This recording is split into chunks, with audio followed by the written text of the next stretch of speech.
Como había dicho Alejandro, estábamos anteriormente en la fachada oeste, ahora pasamos a la fachada norte.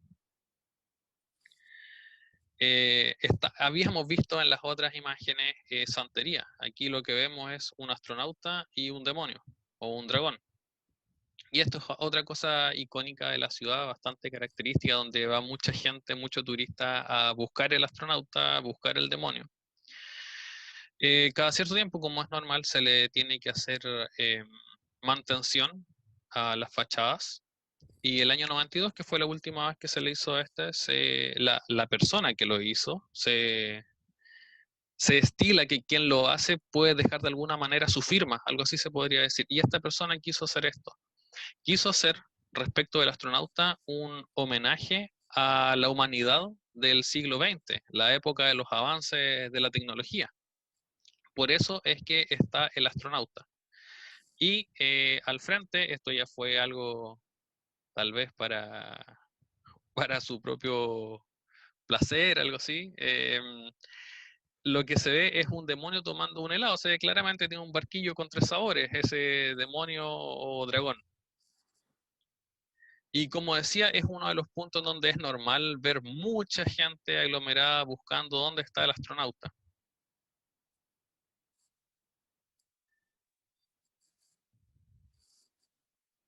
Llevamos más de la mitad de este recorrido y aquí podemos ver cómo entramos por el puente romano por el sur, recorrimos el antiguo barrio judío, fuimos a la catedral, ya la hemos recorrido. Alejandro puede ir mostrando el recorrido. Vamos en dirección ahora al número 14, que está ahí, ahí está. Luego vamos a ir a la Plaza Mayor, a la Plaza de Toros y nos vamos a retirar de vuelta hacia Madrid. En esta lámina lo que podemos ver es otro punto característico de la ciudad, lo que se llama la Cueva de Salamanca. Como decía Alejandro, la ciudad está sobre un cerro. Aquí lo que hay es que al cerro se le sacó un pedazo, se podría decir, porque en lo que estamos en lo que originalmente era el subterráneo de una iglesia, la iglesia de San Cebrián. La iglesia actualmente no existe. Por la escala que se ve al fondo, es por donde uno bajaba al subterráneo. Hoy eso llega a la calle, a la altura de la calle es libre. ¿Cuál es la importancia que tiene esto? En realidad una importancia que va de la mano con una leyenda, en donde se decía que en este subterráneo el diablo se hizo pasar por el sacristán de la iglesia y impartía clases tratando de crear brujos. Le impartía clases a distintas personas de ciencias ocultas, de astronomía, astrología, magia. Se decía que el alumno más aventajado iba a ser como el líder, se podría decir, de estos brujos, pero a cambio le iba a entregar su alma al diablo. Se dice en la leyenda de que eh, uno de los alumnos aventajados era el Marqués de Villena, quien logró escapar de las garras del diablo pagando un precio, eso sí. Se salvó pero perdió su sombra y por el resto de su vida vivió sin su sombra. Y ese fue más o menos el tormento, se podría decir, bajo el cual la gente podía saber que él era una persona que estuvo en el pecado, que se fue por el mal camino. Se dice, por este motivo, que Salamanca es un lugar de brujos. Y esto se trajo a América. Por eso es que acá también en los lugares en donde se dice que hay muchos brujos y demonios, los lugares donde ellos hacen sus aquelarres, se le llama Salamanca y por eso es que tenemos en Chile una ciudad que se llama Salamanca y esta palabra respecto de ciudades o lugares se repite a lo largo de toda la América Latina.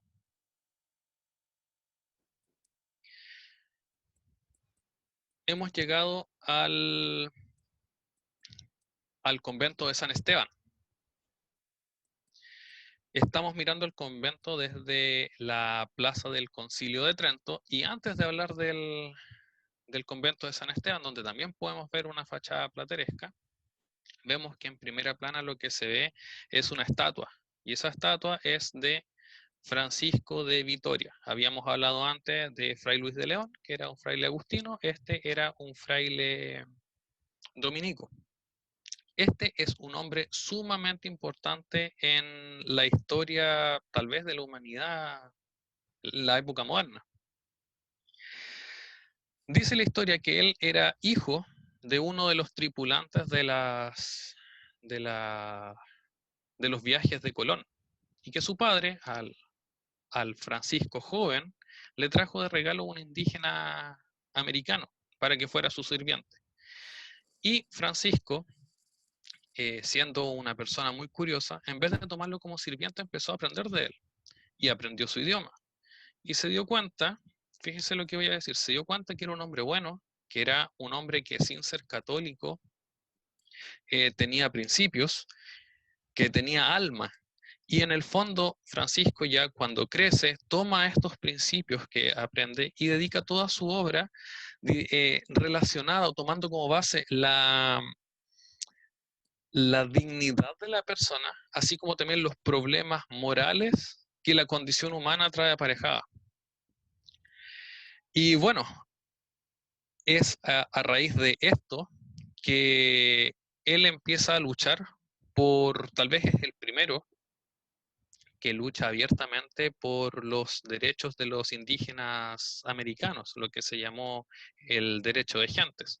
Y también participó en muchas otras áreas. Se destacó, por ejemplo, se dice que es uno de los padres del derecho internacional actual, creó la teoría de la guerra justa.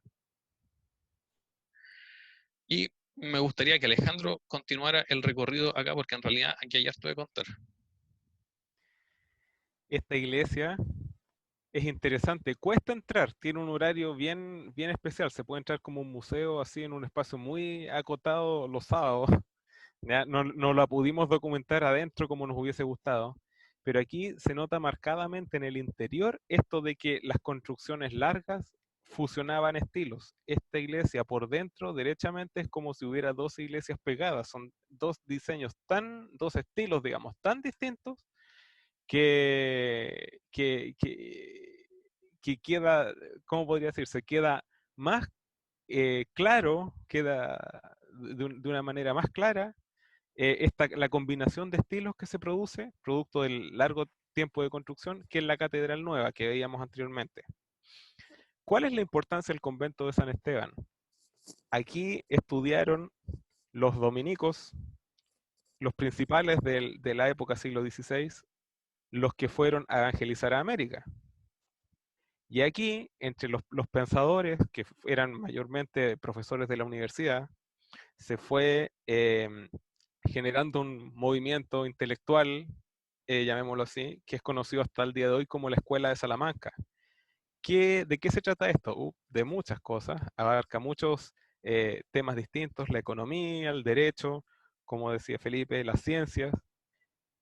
Por ejemplo, aquí, por primera vez, se empezó a hablar de la importancia de la propiedad privada, que no es inmoral o no es ilegítimo, por ejemplo, el cobrar intereses o el valor subjetivo de las cosas, que las cosas no valen, como dice la economía clásica de la riqueza de las naciones, de Adam Smith del siglo XVIII. Las cosas no valen, no son el valor de la materia prima más el valor del trabajo, sino que las cosas valen por la valoración que las personas les dan. La valoración de las cosas es subjetiva, el precio es subjetivo. Eso es la escuela austríaca, eso es comienzos del siglo XX. Y acá se empezó a hablar en el siglo XVI y 200 años antes de Adam Smith. Aquí también se empezó a hablar por primera vez de la función social de la propiedad, que la propiedad debe emplearse de una forma que sea compatible con el bien común. Aquí se habló, por ejemplo, de que el pagano no es malo, la persona que no se ha convertido, digamos, no es mala. Por consiguiente, se rechazaba esa idea de las conversiones a la fuerza. Sobre todo pensemos en el tema de la evangelización en América. Aquí por primera vez se empezó a hablar también de la idea del derecho natural, esto de que hay derechos fundamentales que son esenciales a la persona humana, que son anteriores a todo tipo de organización del Estado, de entidades formalmente constituidas. Aquí, por ejemplo, se estudió el cambio de calendario, como decíamos antes, el pasar del calendario juliano, el que venía de Julio César, que ya presentaba algunos errores después de todos estos años de vigencia, y reemplazarlo por el calendario gregoriano, que es el que usamos actualmente. Aquí se debatió, podríamos decir, el pre-concilio de Trento. Se preparó el concilio de Trento. El concilio de Trento, que es el que inicia la contrarreforma de la Iglesia Católica en respuesta a la reforma de Martín Lutero. Por eso esta plaza que está frente al convento de San Esteban se llama la Plaza del Concilio de Trento.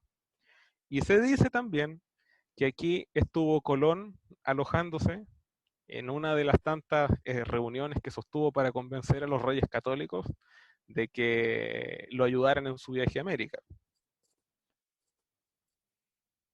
Arriba, esa es una tumba que la foto lamentablemente no está muy clara, pero es una tumba simbólica de todos estos dominicos, de Francisco de Vitoria y de todos estos dominicos estudiosos.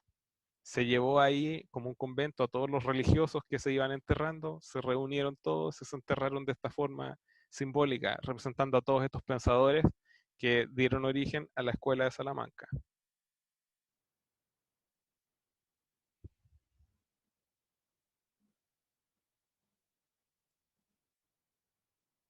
Respecto a esta imagen, algo muy cortito que queríamos acotar.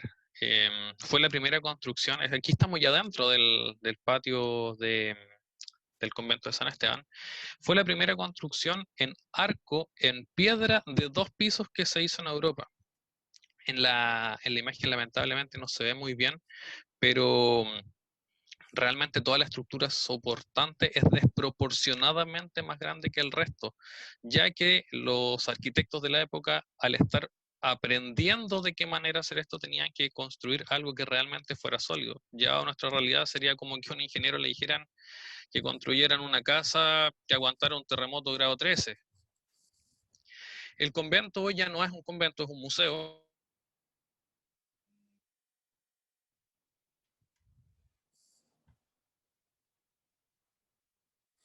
Se fue el audio, ¿podías continuar tú? No, no